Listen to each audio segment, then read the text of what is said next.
We got 2022 UFC Donruss. There's gonna be 15 cards in here. This is just the paper Donruss product. There is also Donruss Optics from 2022 and Chronicles from 2022. Kelvin Gastelum. I'm gonna slaughter a bunch of names. Vincente, nice. Got Rob Font. We got Charles Oliveira, very nice. Alexander Pantoja, love it, love it. Islam Makhachev, it's very cool.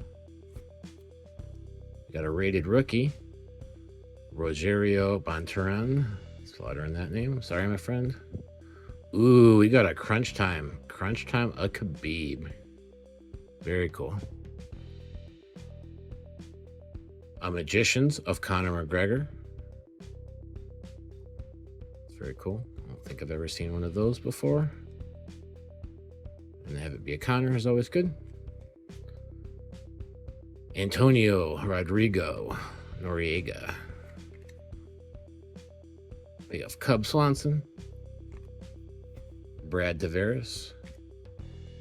Darren Elkins. Cain Velasquez. And Tanner Boser.